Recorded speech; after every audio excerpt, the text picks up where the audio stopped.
채언니가 뭔데 우리 오빠한테 용돈을 주라 말아야? 돈 많으면 다야? 우리 오빠가 나한테 용돈 좀 준 게 뭐가 잘못된 거냐고요? 안녕하세요, 여러분. 오늘은 가슴을 옥죄는 고구마 같은 사연이 어떻게 속 시원한 사이다로 변모했는지 그 파란만장한 이야기를 들려드리려 합니다. 지금부터 들려드릴 이야기는 한 여성의 헌신적인 사랑과 순수한 믿음이 얼마나 처참하게 짓밟혔는지, 그리고 그 믿음을 배신한 대가가 얼마나 쓰라렸는지를 보여주는 우리 시대의 씁쓸하면서도 통쾌한 자화상입니다.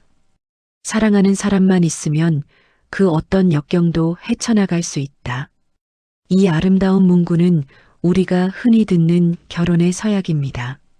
하지만 만약 그 사랑이, 그 믿음의 대상이 가장 추악하고 계산적인 모습으로 돌아선다면 어떻게 될까요? 여기 남편의 성실함 하나만을 믿고 집안 환경의 차이에도 불구하고 결혼을 결심했던 한 여성이 있습니다. 그녀의 순수한 헌신은 달콤한 신혼의 꿈 대신 파멸과 분노의 그림자를 드리웠습니다. 오늘은 그 이야기의 서막, 성실함 뒤에 감춰진 욕망을 열어보겠습니다. 31세의 은희는 명문대를 졸업하고 남들이 선망하는 통역 전문직에 종사하는 능력 있는 여성이었습니다. 스스로의 힘으로 이룬 확고한 경제력과 사회적 위치를 가지고 있었지만 그녀의 성격은 차분하고 온화하여 타인을 배려하는 마음이 깊었습니다.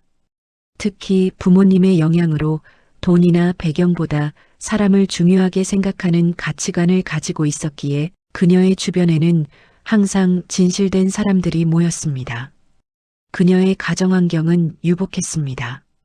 부모님은 사업체를 일구어 안정적인 기반을 마련하셨고 은희에게는 물려줄 재산이 적지 않았습니다.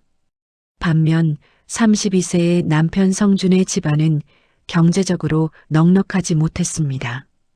두 집안의 경제적 차이는 분명했지만 은희는 성준이 가진 성실함 하나에 마음을 빼앗겼습니다.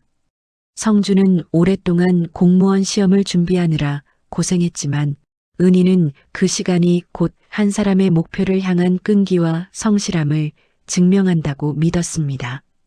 그의 맑고 순수한 눈빛, 오직 자신만을 바라본다는 뜨거운 사랑의 표현은 은희의 마음을 완전히 사로잡았습니다.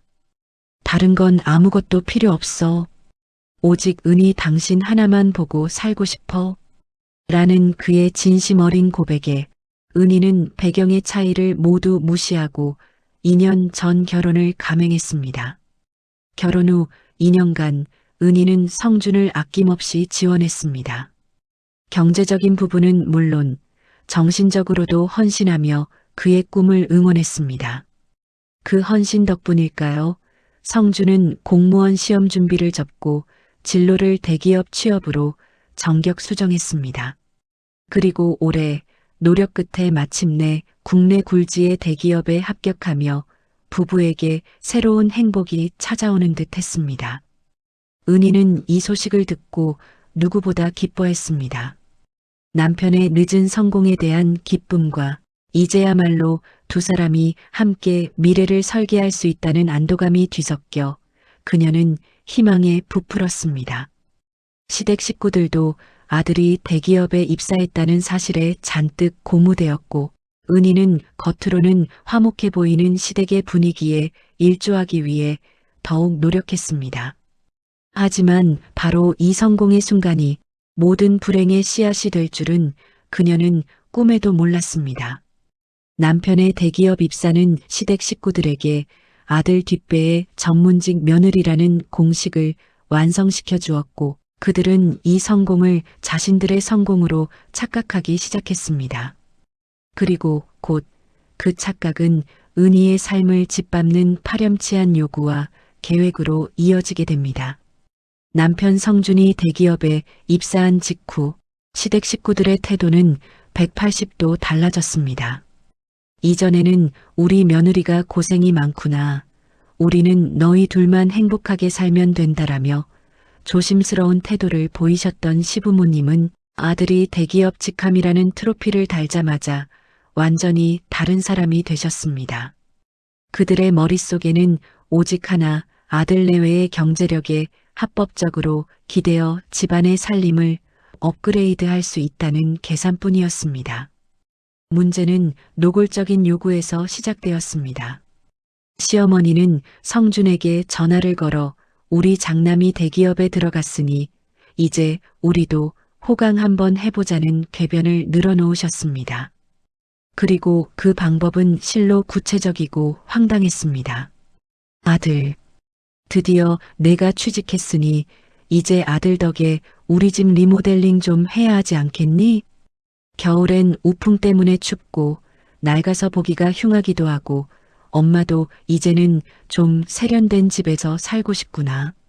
취업준비생인 시동생도 형이 취직했으니 이 동생을 위해 중고차라도 한 대 뽑아주면 안 될까? 라며 중고차 구입 자금을 요구하였습니다.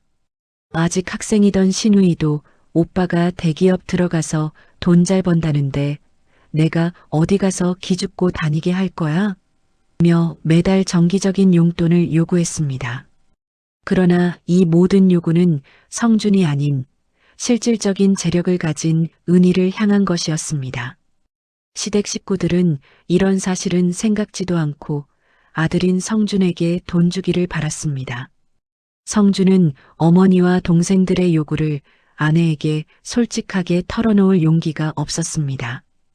그는 은희가 자신에게 얼마나 헌신했는지 그리고 이 모든 것을 성실함에 대한 믿음으로 일궈냈다는 사실을 알고 있었습니다.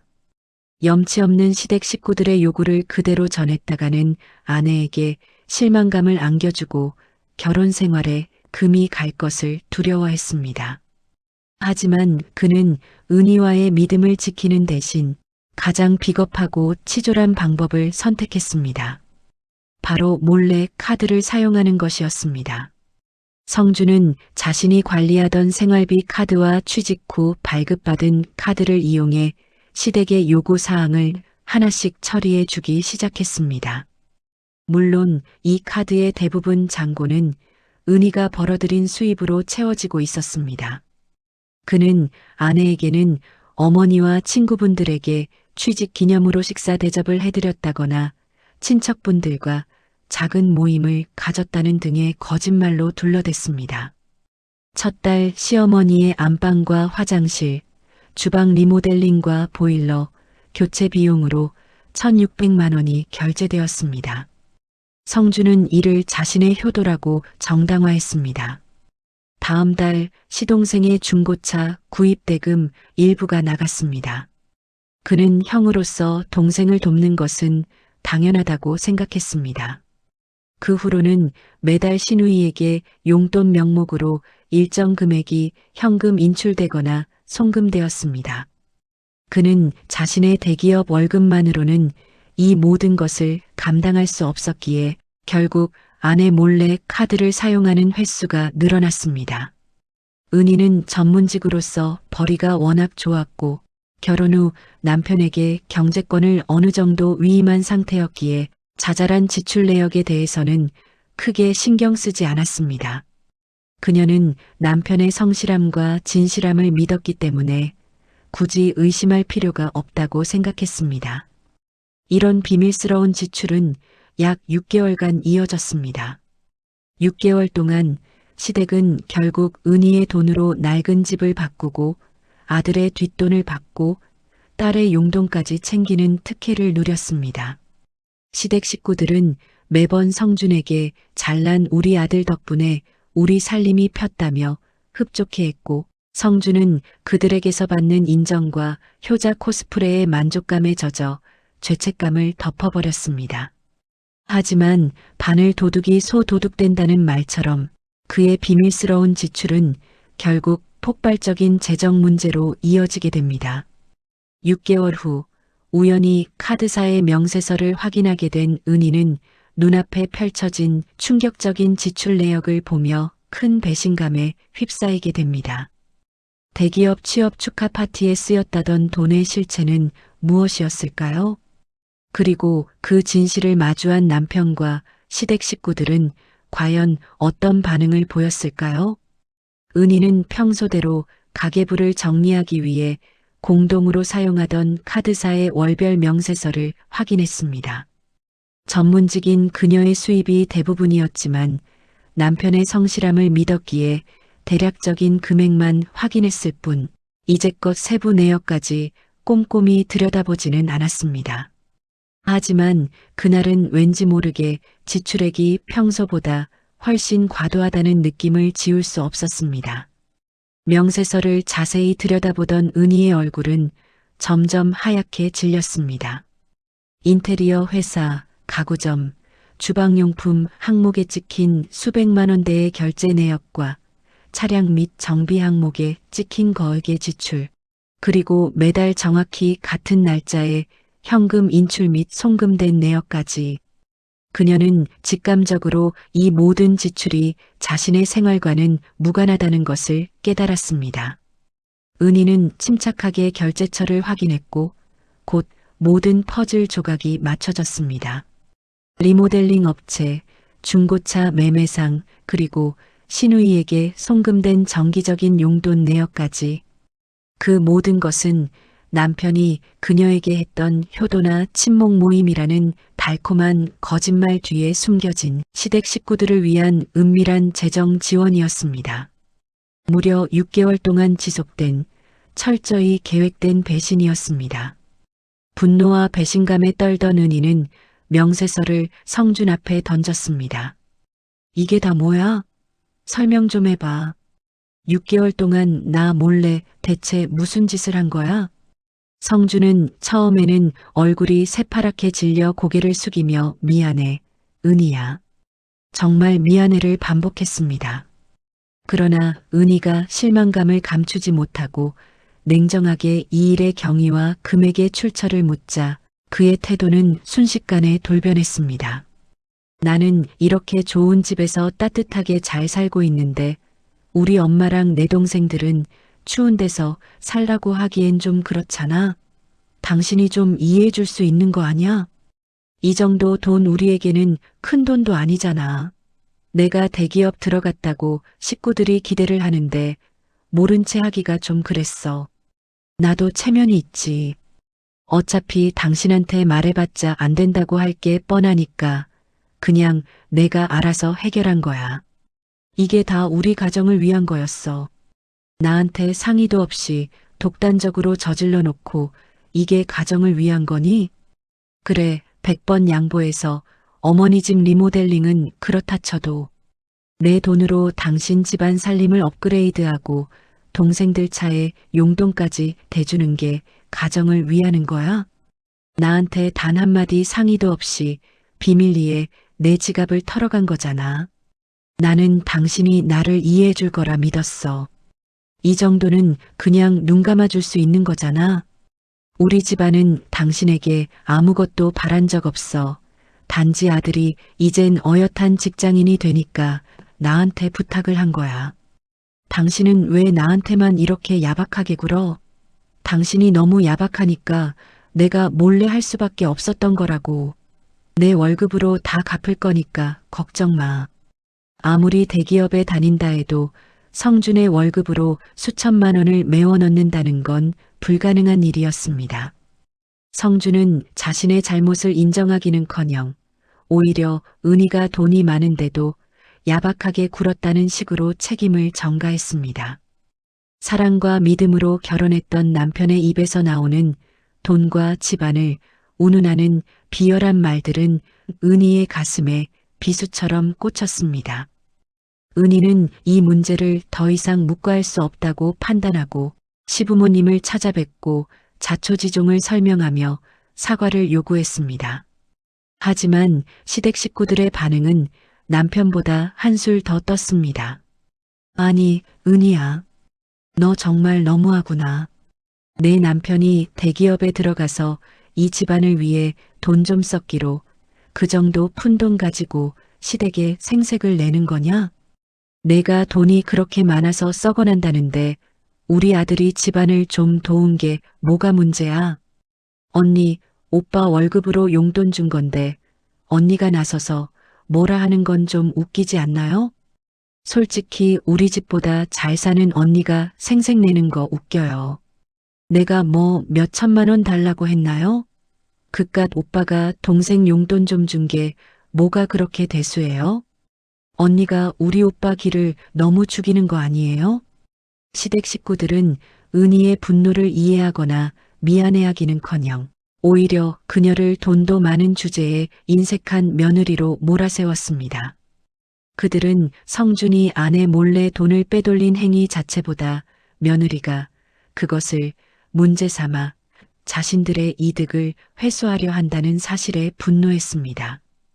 우리 아들이 가족을 위해 돈 좀 쓴 게 뭐가 잘못이냐는 뻔뻔한 적반하장의 태도에 은희는 자신이 6개월간 철저히 조롱당했다는 것을 깨달았습니다.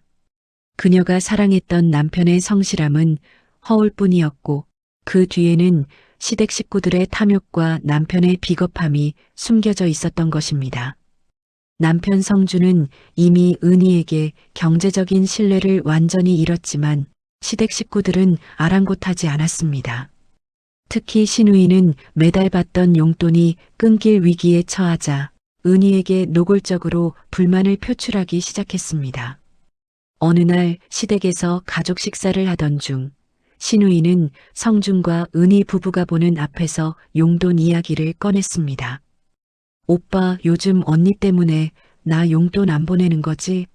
언니가 오빠한테 나 용돈 주지 말라고 했죠? 야, 너는 왜 여기서 그런 이야기를 꺼내? 조용히 밥이나 먹어. 성주는 아내의 눈치를 보며 신우이를 제지하려 했지만 신우이는 멈추지 않았습니다. 솔직히 새언니 너무하는 거 아니에요? 우리 오빠가 대기업 다니고 잘 나가는데 나한테 그깟 용돈 좀 주는 게 뭐가 문제라고 언니가 뭔데 오빠한테 못 주게 하는 거예요? 돈도 많으면서 왜 이렇게 째째해요? 은희는 더 이상 참을 수 없었습니다. 그들의 용돈은 명백히 은희의 동의 없이 빼돌려진 돈이었고 그녀는 이 부당한 요구를 막을 정당한 권리가 있었습니다. 아가씨, 그 용돈은 아가씨가 오빠에게 부탁해서 받은 돈이 아니라 내 동의 없이 생활비 통장을 이용해 몰래 가져간 돈이에요. 나는 그 돈을 다시는 지급할 생각이 없어요. 그리고 내가 아가씨한테 야박하게 굴어서가 아니라 아가씨가 내 돈을 부당하게 요구했기 때문이라는 걸 명심해요. 은희의 단호한 말에 신우이는 극도로 흥분했습니다. 그녀는 자리에서 벌떡 일어나 은희에게 달려들 듯 다가왔고 격앙된 목소리로 은희를 맹렬하게 비난했습니다. 이때 성주는 아내와 여동생 사이에 눈치만 보고 방관만 하고 있었습니다. 결국 언니가 오빠랑 우리 가족을 못 살게 구는 거잖아. 언니만 아니었으면 우리 가족은 오빠한테 대접받고 살았을 거야. 그리고 바로 그 순간 이성을 잃은 신우이는 은희를 향해 거칠게 밀쳤습니다.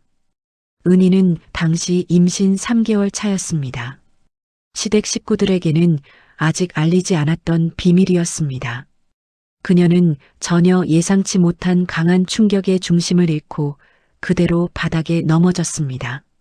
날카로운 고통이 아랫배에서부터 전신을 타고 올라왔고 그녀는 비명조차 지르지 못하고 쓰러졌습니다.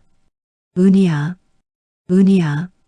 성준이 급히 은희에게 달려갔고 당황한 가족들이 그녀에게 달려들었지만 이미 때는 늦었습니다. 급히 병원으로 이송된 은희는 의사로부터 청천벽력 같은 진단을 받았습니다. 외상으로 인한 유산, 그녀의 뱃속에 있던 남편과 그녀의 사랑의 결실이었던 아이는 신우이의 폭행으로 인해 세상의 빛을 보지 못하고 떠나야 했습니다. 은희는 병원 침대에 누워 하염없이 눈물만 흘렸습니다. 사랑했던 남편의 배신, 시댁 식구들의 탐욕, 그리고 그들이 그녀에게 안겨준 회복 불가능한 상실감. 그녀가 오직 성실함 하나만을 믿었던 남편 성주는 이 비극적인 상황에서도 제대로 된 위로와 사과를 건네지 못했습니다. 오히려 신우이를 감싸는 듯한 태도를 보이며 자신의 책임을 회피하려 했습니다. 은희는 더 이상 이 결혼 생활을 이어갈 이유도 가치도 없다고 판단했습니다. 아이를 잃은 고통 속에서 그녀는 모든 것을 정리하기로 결심했습니다. 나는 더 이상 당신과 당신 가족들을 볼 자신이 없어. 이 결혼은 오늘로 끝이야. 당신과 당신 가족은 내 아이까지 빼앗아 갔어. 나는 당신과 당신의 가족을 절대로 용서 안 해. 이혼할 거야. 은희의 단호한 이혼 선언에 성준과 시댁 식구들은 당황했습니다. 그제야 상황의 심각성을 깨달은 그들은 눈물을 흘리며 빌었지만 이미 은희의 마음은 완전히 닫혀 있었습니다.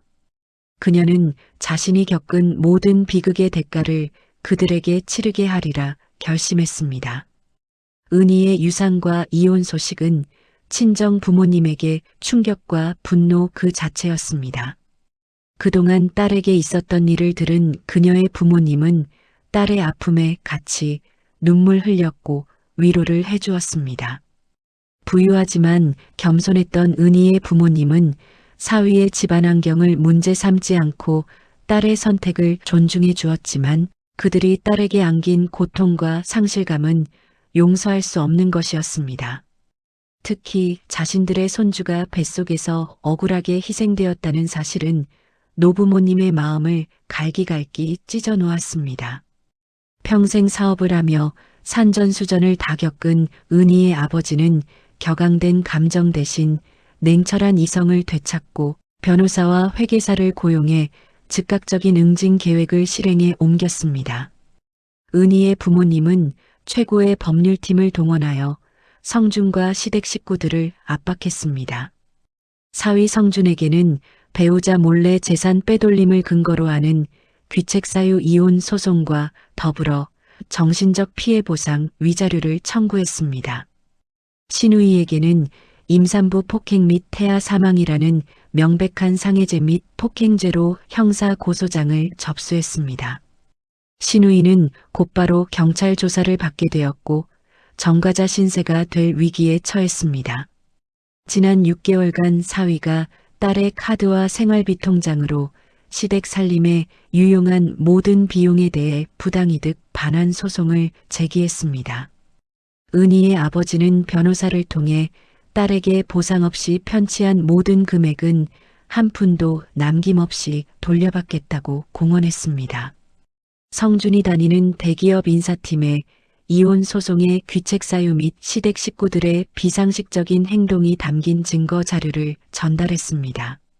물론 회사를 통해 직접적인 징계를 요구하지는 않았지만 도덕적 해이가 드러난 성준은 사내에서 큰 압박을 받게 되었고 그의 승진길은 막히게 되었습니다. 법적인 압박이 시작되자 경제적으로 여유롭지 못했던 시댁은 순식간에 무너지기 시작했습니다. 시동생이 타던 중고차 대금은 결국 부당이득으로 인정되어 전액 반환 판결이 났습니다. 시부모님은 그 돈을 갚기 위해 빚을 내야 했습니다.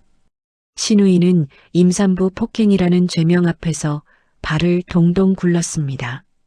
결국 변호사는 진심으로 사과하고 모든 피해 보상에 합의할 경우에만 고소를 취하할 수 있다고 통보했습니다.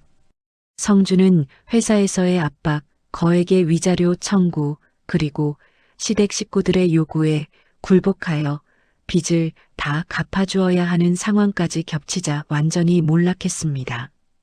결국 그는 이혼에 합의하고 은희가 청구한 위자료 및 부당이득 반환금을 지급하기 위해 자신의 전 재산은 물론 시댁의 재산까지 끌어와야 했습니다.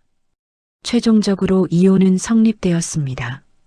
은희는 억울하게 잃었던 모든 재산은 물론 상실에 대한 막대한 위자료를 받아냈습니다. 그녀의 친정 부모님은 법적인 응징 외에도 아들이 대기업에 입사했다는 사실 하나만 가지고 주변에 자랑하고 다니던 시댁 식구들의 평판을 바닥까지 떨어뜨렸습니다. 은희는 이혼 후 심신의 안정을 찾기 위해 잠시 일을 쉬었습니다. 그녀는 자신을 배신한 남편과 그 가족에게 분노했지만 든든한 부모님의 도움과 자신의 강인한 의지로 이 모든 불행을 극복했습니다. 저는 그들을 용서하지 않을 것입니다. 하지만 그들의 탐욕과 비겁함이 저의 미래를 결정하게 두지는 않을 것입니다. 저는 잃은 아이의 목까지 당당하게 살아가겠습니다. 이 모든 것을 겪고 보니 사랑하는 사람의 성실함만이 아니라 양심이 얼마나 중요한지를 뼈저리게 깨달았습니다. 여러분, 은희 씨의 사연은 가진 자의 희생을 당연하게 여기는 우리 사회의 비뚤어진 단면과 순수한 사랑을 이용해 자신의 이득만을 챙기려 했던 파렴치한 인간들의 끝을 보여주었습니다. 하지만 은희는 부모님의 든든한 지원과 자신의 전문성을 바탕으로 이 모든 부당함에 맞서 통쾌하게 승리했습니다. 결국 탐욕은 자신들의 발목을 잡았고 비겁함은 그들을 나락으로 떨어뜨렸습니다. 은희 씨의 사이다 같은 복수는 시청자 여러분의 가슴에 맺힌 답답함을 시원하게 해소해 드렸을 것이라 믿습니다. 다음에도 이처럼 흥미진진하고 통쾌한 사연으로 다시 찾아뵙겠습니다. 사연이 마음에 드셨다면 구독과 좋아요 부탁드립니다. 감사합니다.